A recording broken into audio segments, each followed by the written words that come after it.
This is the next workshop in the 2023 New York State World Languages Professional Development Learning Series.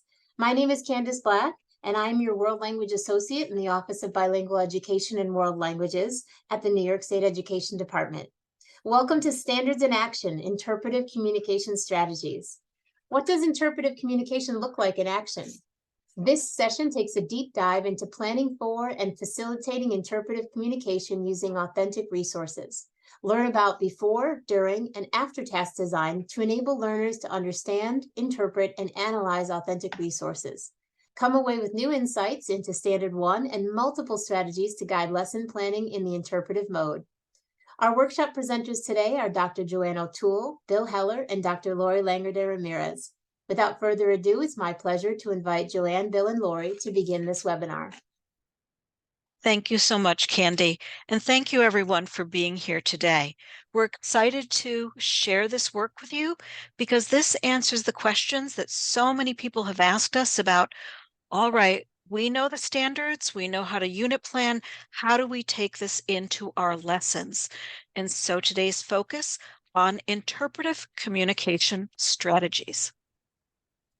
As Candy said, this is the first of our fall webinar series, and you'll see that the upcoming events include One District's Journey with the revised learning standards, soon to be posted to our professional learning webpage on Tuesday, October 24th, save the date.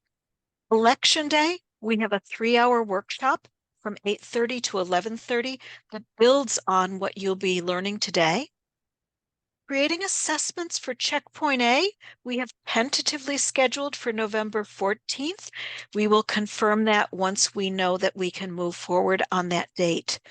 Target language use at Checkpoint A, another topic people have been asking us for more strategies for, and Lori Langer de Ramirez will be leading us on December 5th in that webinar. And as always, CTLE credits are available to you. And all of our webinar sessions are recorded and will be posted within a couple weeks on the State Ed webpage. So I remind you to keep your microphones muted. We have a lot of people here. There will be points where you may see a thought bubble inviting you to think alone. Please don't enter anything into the chat, just an opportunity to reflect. At the end of this session, we will give you the opportunity to put your questions in the chat box, and you'll see this icon. And 3 slides will include this little yellow folder, letting you know that the item is in our Google folder that Bill has shared with you via a link in the chat box. At the end of today's session, you will receive a PDF of these slides. So we have 3 goals for today's session. Starting with, I can identify purposes and strategies for preparing learners to interpret authentic resources. I can identify purposes and strategies for promoting learners' meaning making of authentic resources. And I can identify purposes and strategies for extending learners' interpretation of an authentic resource.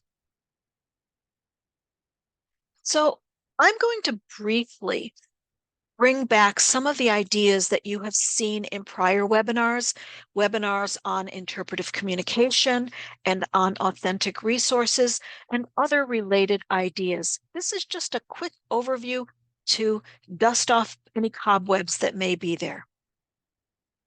So Standard 1, interpretive communication, and we love this icon with all those arrows pointing in because it's reminding us that this is a standard that is all about that input. And the words are, learners understand, interpret, and analyze what is heard, read, received, or viewed on a variety of topics,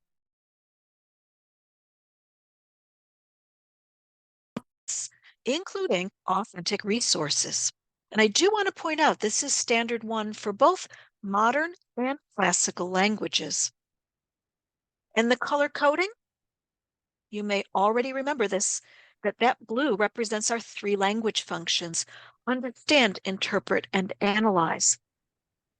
The green skills that our learners will be hearing or listening, reading, receiving, or viewing as they engage in interpretive communication. Variety of topics with the context. And of course, those variety of topics come from our New York State World Language themes and topics. And Can cultural anyone hear me? information comes right from our authentic resources. So interpretive communication was very intentionally made our standard one because it is our input standard. And as we know, input serves as the starting place for language acquisition, for promoting meaning making, for promoting the learning of content and the learning of culture. And input provides purpose for the subsequent output. And the authentic resources that embed that cultural knowledge, here again is our definition that you'll find on the authentic resources handout in the Google folder. That's why you see that little yellow folder icon on this slide. And we're defining authentic resources as unedited and unsimplified texts that may be in print, audio, or visual formats that were created by and for members of the target culture for real world purposes, purposes that were other than language learning. And just to make sure that we're all on the same page, what do some of these look like? Well, thinking back to the interpretive standard, what is heard and what is received, we might engage our learners with announcements or commercials, conversations, newscasts, podcasts, songs, stories, and more. For what is read, we might have our learners read advertisements, articles, billboards, blogs, books, brochures, cartoons, infographics, memes, menus, poems, postcards, posters, social media posts, and of course the comments, signs, stories, websites, and of course many, many more things, forms of print text. And what is viewed? Our learners might view advertisements, architecture, artifacts, currency, drawings, folk art, memes, paintings, photographs, picture books, postcards, posters, screenshots, signs, videos, and more. So this slide is really intended to invite you to expand your thinking about what are the authentic resources that I might have my learners engage with, make meaning from. And one of those great places for finding the authentic resources is our New York State World Language Standards Initiative Authentic Resources Wakelet. And you'll find a webinar on how to use that as well on our professional learning webpage. And you may be wondering, well, how well can learners be expected to perform in the interpretive mode? And the answer to that question, or the answers to that question, are found in our New York State World Language Proficiency Ranges and Performance Indicators, also tucked into your Google folder. And there are 3 versions of this document, one for Category 1-2 languages, one for Category 3-4 languages, and one for classical languages. And again, there is a webinar on proficiency and performance in which you can go much deeper on the performance indicators. And when we talk about interpretive communication, people often ask the question, what is the place of English in interpretive communication? Remember, our learners are listening to, reading, reviewing, viewing, receiving the authentic text. What about English? So I've included here a quote that comes from ACTFL's guiding principle on interpreting authentic resources. And ACTFL states, comprehension tasks might be done in the learner's first language. If students are able to comprehend more than they can say, this is a limited use of first language in order for students to demonstrate their comprehension. So in other words, there is a place for English in interpretive communication, but it needs to be intentional and purposeful. And when our learners need to be able to use English to really show that they understand. So getting to the heart of today's session, interpretive communication in action. I want to go back to the definition we shared in our first webinar on lesson planning of what a lesson plan is. And Clementi and Terrell define it as a carefully sequenced set of tasks designed to allow learners to reach the targeted learning objectives of the lesson. So focusing on that phrase, sequenced set of tasks, what does a sequenced set of tasks look like when used with interpretive communication?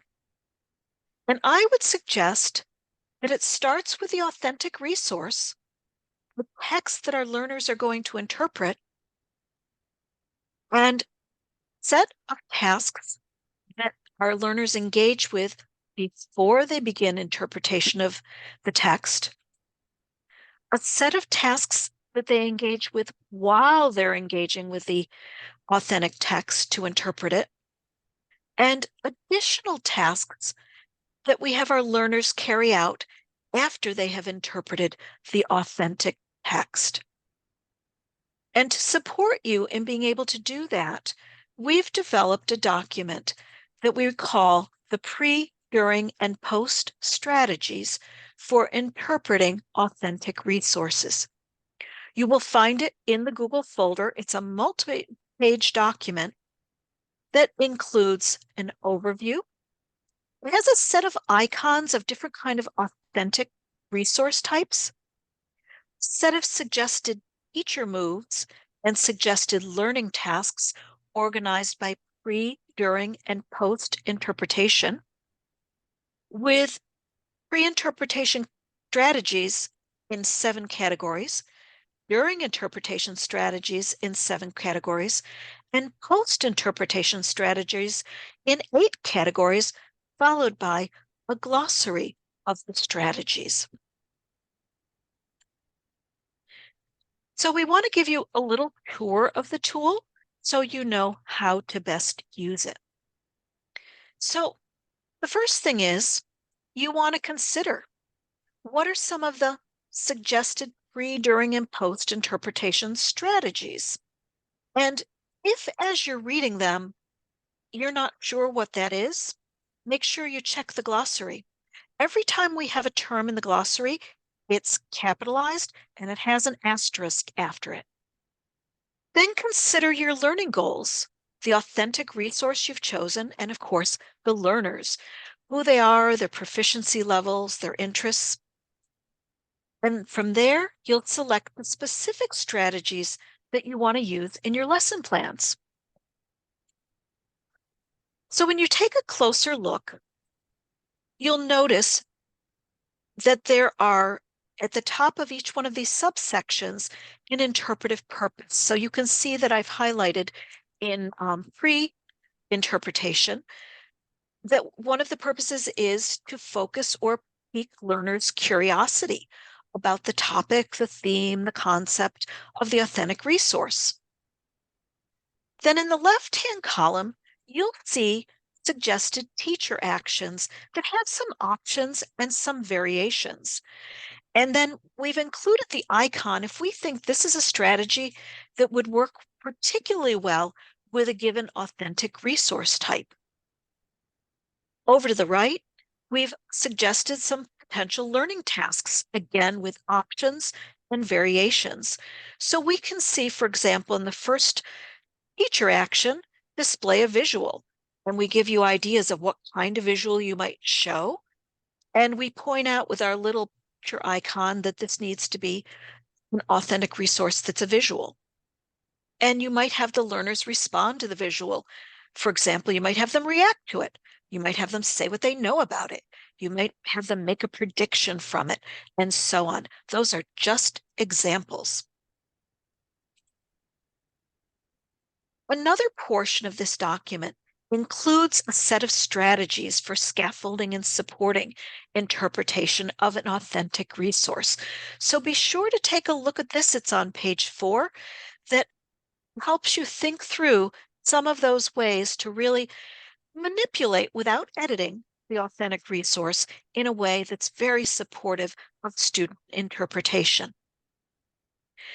And finally, that glossary. They're starting some of our strategies have start with numbers, so those are first, and then they're alphabetical after that. And so these are all of these strategies that were listed throughout the document, again, capitalized and with a little asterisk, and exactly what their definition is. I know when we were putting this together, I was dusting off some of the strategies that I've known for years, but sometimes in the moment, we don't think of all of the strategies we know. So there are 3 pages of these to refresh your memory and inspire you, hopefully.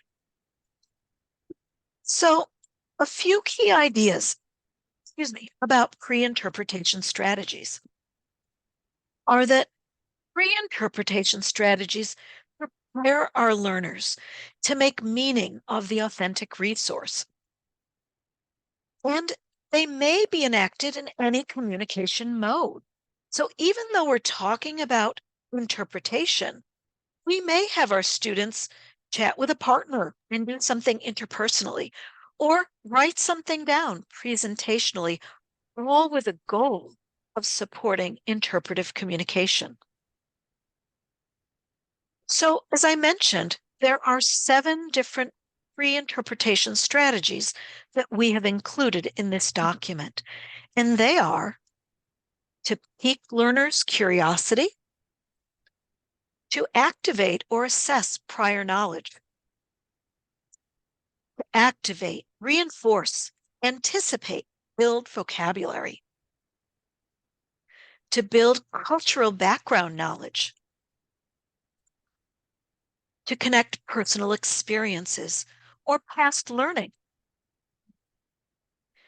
to familiarize the learners with the authentic resource they're about to interpret, and to familiarize learners with the upcoming interpretation task.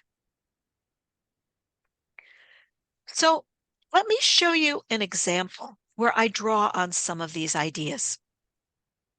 So you can envision that this is being used with learners at the intermediate mid-level of proficiency. So that might be for a category 1-2 language, learners who are in levels 3 and 4, where our performance indicators remind us that our learners can understand the main idea and key information. The learning goal I have is that my learners can identify how art is used to communicate life experiences. I've selected an image, and that particular image is a piece of folk art called an arpillera. It's originating in Chile, also made in Peru and elsewhere in Latin America. So, looking at my pre-interpretation strategies, I decide I'm going to pique my learner's curiosity. And so I'll display and have the learners view the arpillera. And the learners with a partner are going to first express a reaction to what they see, and then ask questions about what they wonder as they view the arpillera. And then as a teacher, I will elicit the reactions and find out what questions they have. I might even write those down so we can return to those. Moving on to during interpretation strategies, we use during interpretation strategies to actively engage our learners with the content of the authentic resource and to support the learner's meaning making of that authentic resource. So again, we have 7 purposes in the document for during interpretation. They start with prompting our learners' literal comprehension. We're reinforcing and continuing to build vocabulary, having our learners make inferences, predictions, and having them learn or learn more about the content and context, which may be cultural. We're having them make personal or interdisciplinary connections and react to the content, and perhaps even build empathy. So here's an example from during interpretation. I'm continuing with the same intermediate mid proficiency, the same learning goal. I can identify how art is used to communicate life experiences.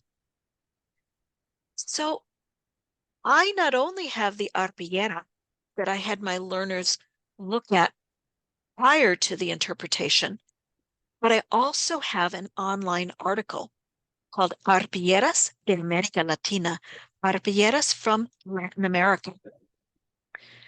And I go to my during interpretation strategies, and I decide I want to start by promoting my learners' literal comprehension. And so I'm going to direct them to read this printout of the online article, Arpilleras de América Latina, until they reach the little stop sign that I've put in there. And you'll notice it's really early in the article. And that's intentional because I want to give them just enough information, not too much. I'm going to have them stop there, and then I'm going to give them directions for answering questions. And the learners will read until the stop sign, and then they're going to answer the questions I have. And then they're going to write question number right next to where it's found in the article, which may be just a couple words.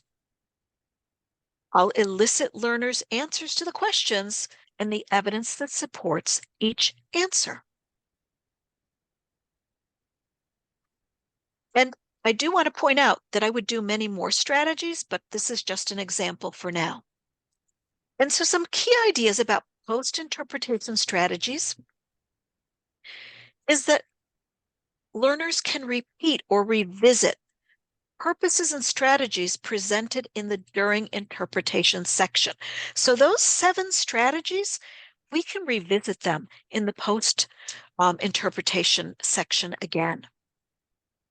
And in post interpretation, we really want to consolidate learners' meaning making of the authentic resource. We want to move our learners beyond the contents of the authentic resource. There's much more that they can know. So we have 8 purposes in our document for post-interpretation, and those include consolidating learning and confirming understanding, confirm or refute predictions, analyzing characters, individuals, or groups of people, analyzing cultural practices, products, and perspectives, making personal or interdisciplinary connections, going beyond or extending the authentic resource, reflecting, and even hypothesizing the role of grammar in supporting meaning and facilitating the processing of grammatical structures. So one last example with my arpillera, again, at the intermediate mid-level of proficiency, on the same learning goal, I can identify how art is used to communicate life experiences. I have added to the arpillera that I originally showed my learners. Now remember, they read an online article that told them much more about arpilleras. And those arpilleras that they learned about are evidenced in the additional ones that I'm showing them, some of which is about everyday life, some of which is about celebration, some of it is about hardship, and some of it is about politics, and so much more. So I'm going to my post-interpretation strategies. I decide I want to extend the authres. And so I'll have my learners I'll prompt them to recall the types of life experiences that arpilleras have been used to communicate over time, according to the article that they read, Arpilleras de America Latina. And then the learners will engage in a gallery walk to view these multiple arpilleras that I have images of hung around the classroom. And with a graphic organizer, they'll document the varied kind of life experiences that they see depicted in each one of the arpillera images. So that was just an overview of interpretive communication, of the document and all the strategies and all the purposes of all those strategies, and some quick examples of how to use the document and apply them. And so at this point, I'm going to turn it over to my colleague, Lori Lenger de Ramirez, provide you an example of checkpoint B. After that, Bill Heller will provide you an example at checkpoint B, and I'll come back again with an example at checkpoint C using a variety of types of authentic resources. Lori? Thank you so much, Joanne. So I'm going to share with you some tasks surrounding a checkpoint A level authentic resource. This is an infographic, one of my favorite things to use with novice learners. Here we have our proficiency target of novice mid, and you will see my authentic resource, Aguas de Sabores. So this resource I found and was absolutely thrilled. It has a tremendous amount of vocabulary, really at the word level. So our novice students will be able to interpret this resource fairly easily and with some interesting tasks. Mm-hmm. Their performance indicator at this level, students are able to identify basic facts from memorized or familiar words and phrases when they're supported by gestures or visuals. The visuals in this particular resource are very strong and really supportive of the information and the vocabulary. This is an informational or literary, well, not literary, informational text, and they will have fun with it. So let's see what our can-do statement is for this particular resource. I can understand fruit and vegetable ingredients for Aguas de Sabores by saying what I like and don't like and making my own combination. So let's see what this looks like step by step. For the before strategy, I want to activate that prior knowledge and get students into thinking about when they might have some delicious fruit drinks. So here we're going to activate prior knowledge, activate, anticipate, and build that vocabulary. So I might start by showing this image to the class, projecting it for them to look at, present this image of aguas frescas, and students will have a look at it and be thinking about what they see on the screen. And I'm going to ask them questions about when they might drink something like this. So what do they drink when it's hot out? What do they drink when it's cold? This is going to activate prior knowledge and also some prior weather vocabulary that we will reinforce in this task. Another before strategy for this infographic, I want to activate prior knowledge, again, build that vocabulary. Now they're going to actually look at the infographic. We're going to show some of the key vocabulary used in the infographic. And I'm going to ask students to organize the words into categories of ingredients that they like and don't like. This is a great opportunity to look at the particular vocabulary in this infographic, but also to play around a little bit with me gustan and no me gustan, which is the plural. So we're going to have students look at this image. This is just a clip of it, but it's quite a long infographic, and they're going to put their favorite things that they like, things that they don't like. Now, some of the terms on this infographic are going to be readily interpretable by students, really easily recognizable, things like watermelon and apples and pineapple, and others perhaps not so much. So this might be an opportunity for me to provide them with a particular word that they may not know. They may not know grapefruit, for example. They may not know some of the vegetables listed. So I might have to come in with a little bit of English here if they're not able to make the connection to the image and what they're seeing on this particular resource. And another before strategy is to activate prior knowledge. Again, we want to, pardon the pun, sacarle el jugo, get all of the juice out of this infographic possible. So I'm going to extend and do a lot of before strategies with them to really dive in and play around with the images and the text that they see on this resource.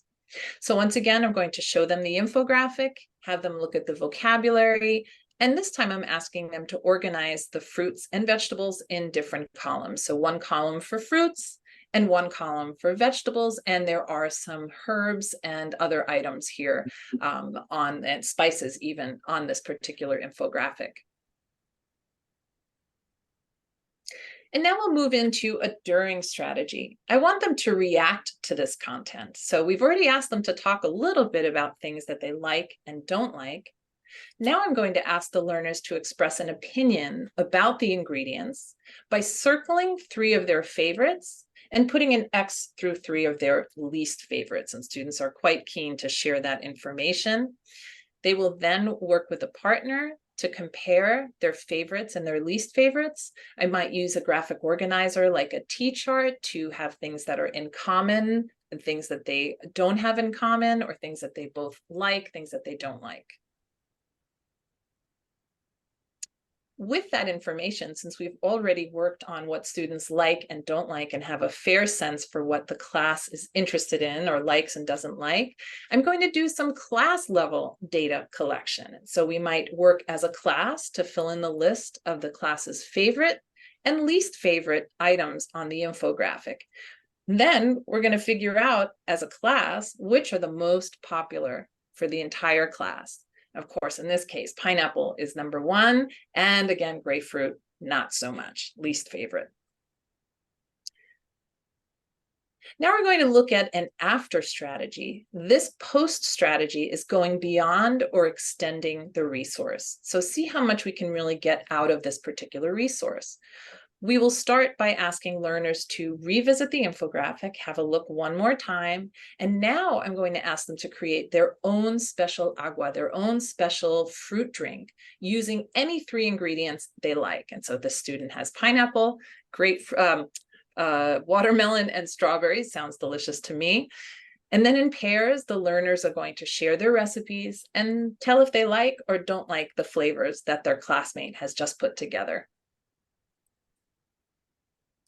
To extend even further, we might go beyond this resource and bring in yet another resource. As Joanne was mentioning earlier, you can bring in a second authentic resource. In this case, this is a menu for jugos colombianos. So these are Colombian fruit juices, where aguas de sabores or aguas de frutas is a Mexican resource. This one is from Colombia. I'm going to have students focus in on that column that says jugos colombianos. And I'm going to ask them what they notice. What is similar to the aguas that they just looked at in the infographic? What might be different? They may notice that the aguas has lots and lots of combinations of fruits, whereas this particular resource, really, each fruit juice stands on its own. That's one thing they might notice. They also might notice some fruits that they are not familiar with. And in this case, I would also have to come in and share what a gloss might be, or if there are some fruits that they don't know, or indeed some that are not translatable, and share with them a little bit more information about these. And then finally, another after strategy would involve role play. And so here we're going to once again go beyond and extend this resource. And I would have students role play an aguas or a jugos stand. So they're going to create their own fruit juice stand, and they will play clients and vendors. They might have different funds to go purchase their drinks, and they're going to order drinks based on a menu that the students themselves created. So these are some checkpoint A examples using an infographic that I found to be quite helpful for this level, with lots of pre, during, and post strategies embedded. And now I will pass it on to my colleague, Bill, who will talk to you about checkpoint B. Thanks, Lori.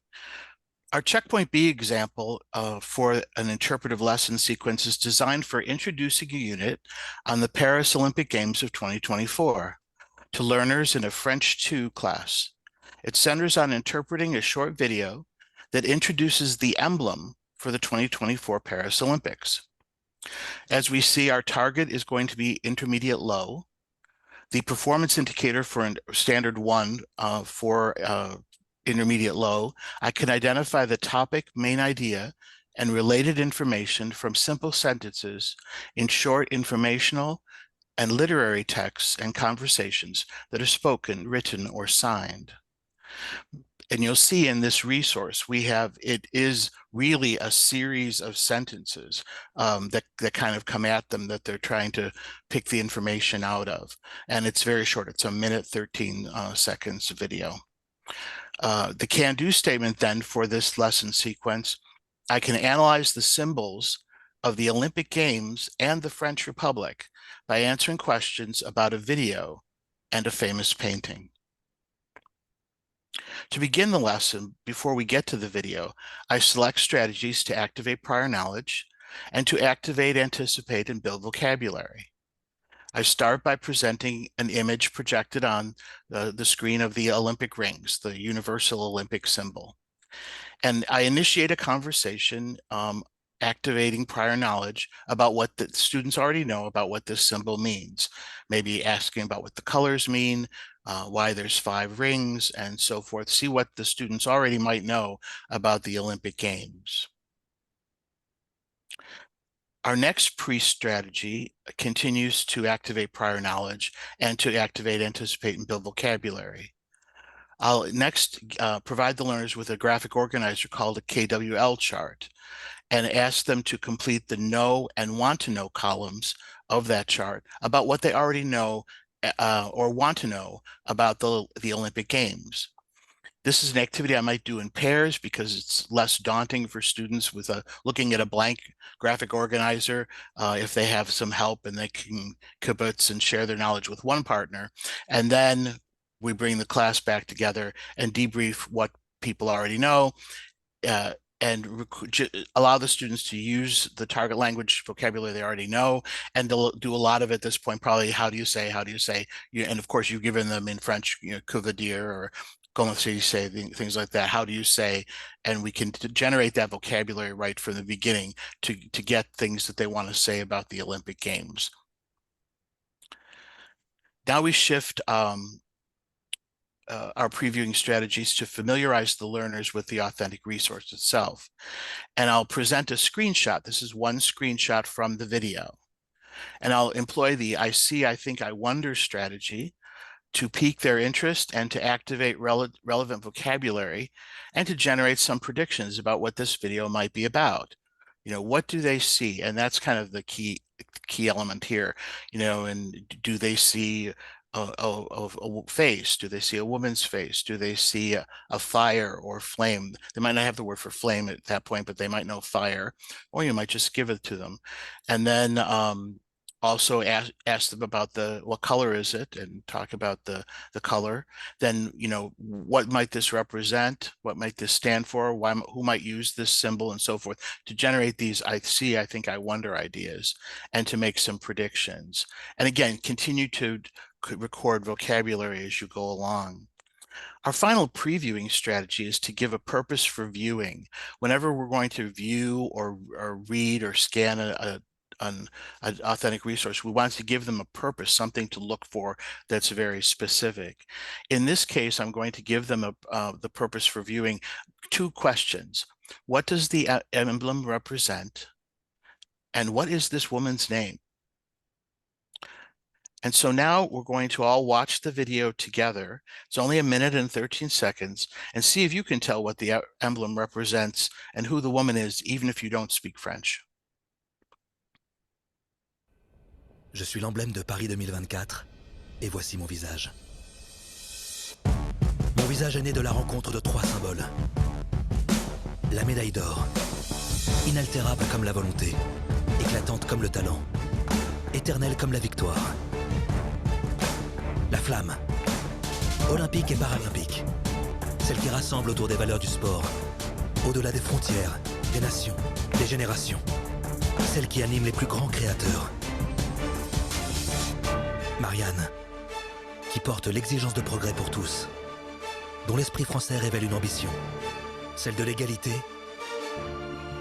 du partage, de la générosité. Un visage pour mettre l'humain au cœur des Jeux. La médaille d'or, la flamme, Marianne, réunis pour la première fois de l'histoire derrière une même identité olympique et paralympique. Je suis l'emblème de Paris 2024.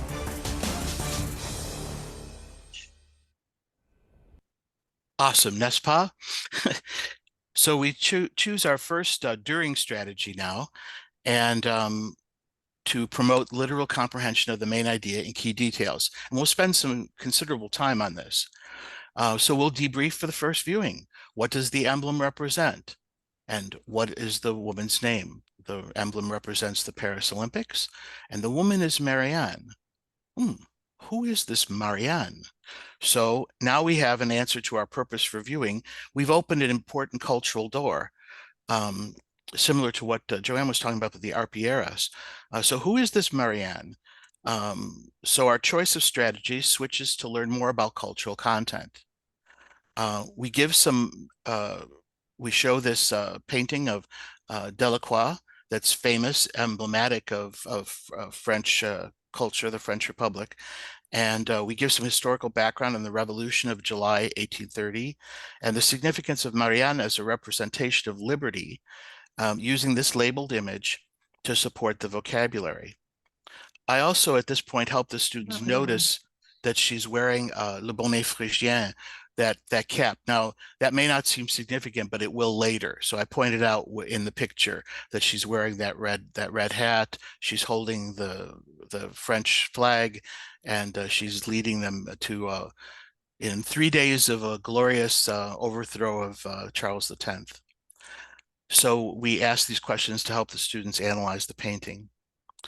Now we return to our strategy to promote literal comprehension of the main idea and key details. We're going to view it a second time. We're going to ask the students to view it a second time, and we're going to say what 3 symbols make up the emblem. And we'll show the video a second time. We're not going to take time to do that here. But after we do, they identify the 3 symbols: the medal, the flame, the Olympic flame for the Olympics and the Paralympics, and the Marianne.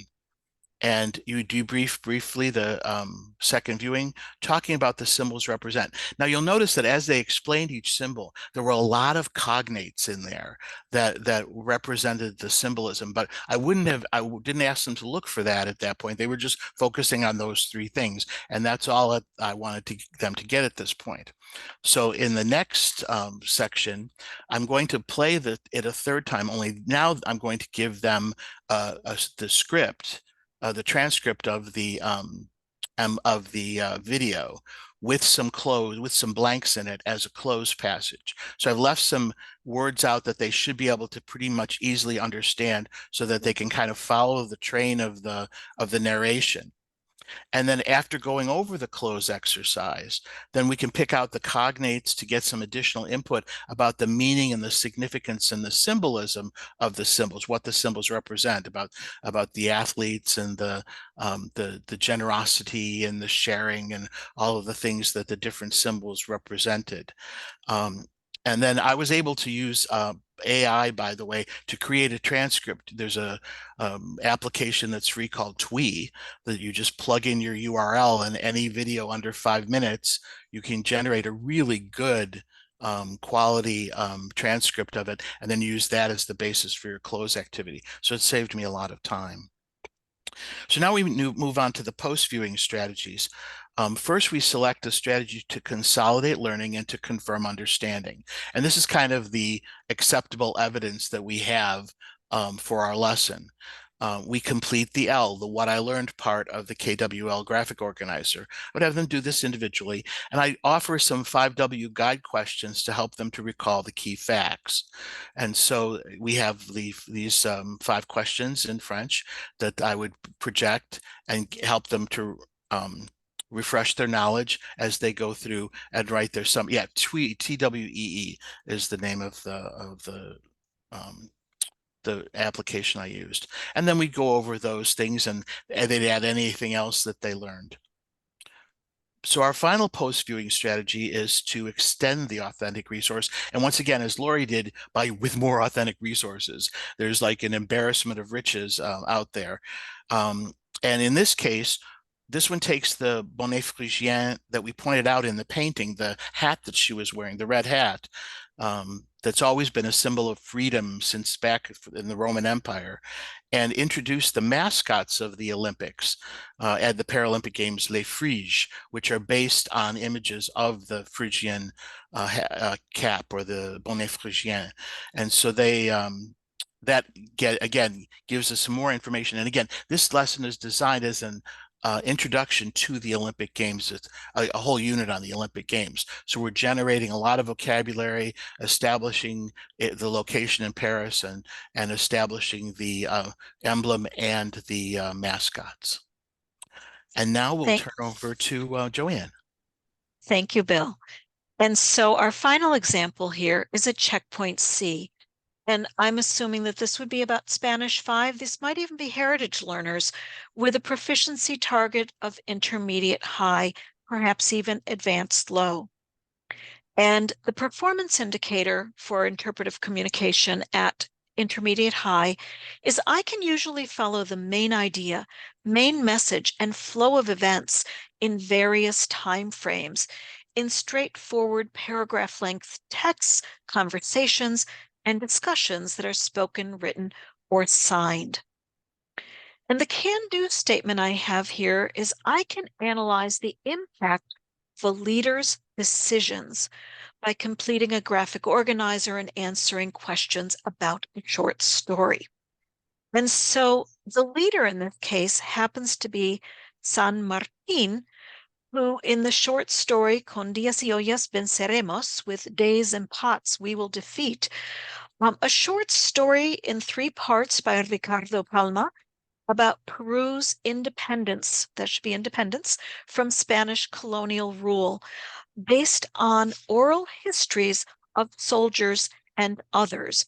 And so there are multiple versions of this story that are available, some that have been nicely edited for students. The one that I have linked here, and it will be in the folder for you as well, is the authentic story that does include bits and pieces of oral history. And so a before strategy is to activate learners' prior knowledge and build cultural knowledge. Because we're thinking about the efforts of Latin America to free itself from Spanish colonial rule, our learners have to have some familiarity with Latin America. So let's start by having them write the names of the Latin American countries that they know on an outline map. And then ask questions to find out, what do they know about Latin American independence from Spanish colonial rule? And with all of that information in mind, learners will then carry out a web quest to do 2 things. One, to confirm the accuracy of the countries they've identified on that outline map. And secondly, to identify the key details of independence, including the dates of the various countries' independence from Spanish colonial rule and who the leaders were that led them in the fight for independence. So I do want to point out that this would be part of a larger unit of stories related to independence. So that web quest will be background knowledge not only for this short story, but for others. Another before strategy is to build cultural background knowledge and to familiarize learners with the authentic resource. So I start by displaying the first sentence from part 1. Again, this is a 3-part short story.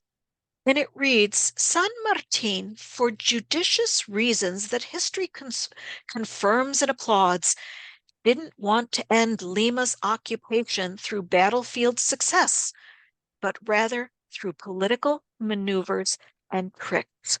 So it's basically letting us know that he's not looking for a fight on the battlefield. He's planning to use other means of winning their independence. And so have the learners identify what they now know based on information in this sentence, as well as what they learned from the web quest. And to continue to familiarize learners with the authentic resource, learners can now use a think, pair, share strategy to interpret in their own words what San Martin's military strategy is and what it is not. Again, from this one sentence of the authentic resource. And learners will work in small groups to predict a military strategy that San Martin might have used, keeping in mind the information they gleaned from that sentence, as well as the era and the context. Small groups will share out their predictions, and let's have a vote. Let's vote on which prediction is the most viable, the most likely, the most unlikely, the most creative. Learners have a stake in things when you have them vote. So another before strategy is to introduce learners to the upcoming during interpretation task, which happens to be to complete a graphic organizer. So I'm going to be distributing a story map, and I've selected a story map because it gives us our characters, our setting, a problem, a sequence of actions that lead to both a climax and a resolution. And ultimately, we want to know what the resolution was. How did San Martin win this war? And learners are going to write the details that they already know because they actually already know quite a bit from the web quest and from that early sentence. And then I'll point out to them what additional details they need to be adding to the graphic organizer as they read the story. So now we move into the during strategies, and I want to promote literal comprehension of facts, main ideas, key details, and have my learners make inferences. So I'm going to distribute the story, which I've told you this is in 3 parts. They're labeled part 1, part 2, part 3. But before you get to part 1, there's an opening paragraph, and it includes the title, and it includes some information that gives away the story. So I'm not going to give that title or opening paragraph to my students. We're going to start right with part 1. And I've used my stop sign again. I'm going to have my learners read right until they reach that first stop sign, and then individually add details to their graphic organizer and work with a partner to identify what are the clues in this section as to San Martin's military strategy. And I'll lead a class discussion with the learners on what were the clues that they found? What are they thinking? We're going to continue to promote literal comprehension by having learners continue still in part 1 to a second stop sign, adding details to the graphic organizer. And one of the things they're going to learn about in this section is what that military strategy was. La olla revolucionaria, the revolutionary, like one would with. And the learners will create a labeled drawing following the details. And then let's compare our drawings. Let's see how well they map one to the other and how well they map onto the paragraph description. Because this is an authentic resource, it has information in it, in particular here, that comes from an oral history that really doesn't add to what my learners can understand and actually might confuse them a little bit. And so I'm just going to have them ignore this section of the story. That's not editing. I've just chunked out the section I want my learners to pay attention to. So still during, I want to have my learners confirm or deny their predictions. So now I'm going to show them that title and initial paragraph. And let's go see what that title was and how it fits with San Martin's military strategy. And let's return to the predictions my learners had made and find out which one was closest to San Martin's actual military strategy. We're still during because this is a 3-part short story. So we're going to learn more about the cultural content and context. And I want to tell my learners that part 2 focuses on the pregoneros, the street vendors, and the alfarero, who's a key character in the story. He's a potter. He is a pregonero. And so I'm going to show my learners a short YouTube video to determine who pregoneros were and what did they do? How did they do it? And then I'll debrief what they found out from that video. Now we'll go to part 2. And I don't want my learners to read this. I just want them to search it. And what they're going to search part 2 for is what happens every single day and each hour and by whom. Because what they're going to do is go hour by hour, and that's what's in part 2, which pregonero or other person is doing something and what is it that they're doing. And we'll review that timeline to make sure everybody's got correct information. We find out at 8 a.m. every morning, the alfarero, the potter, is out selling his wares. Also we're continuing to promote the literal comprehension, moving on to part 3. And in part 3, we're going right back to our graphic organizer where the learners complete the final portions of the graphic organizer. This is where the key events of the story take place, and we find the climax and we find the resolution. And finally, we get to that after strategy where we're consolidating learning and confirming understanding. So as a group, we're going to confirm the accuracy of the completed graphic organizer and revise as necessary. And I'll have my learners analyze character, in particular, San Martin. In small groups, they'll discuss who is San Martin as a leader? What were the benefits and risks of his military strategy? And what was the impact of his decisions and for whom? And we'll debrief those discussions.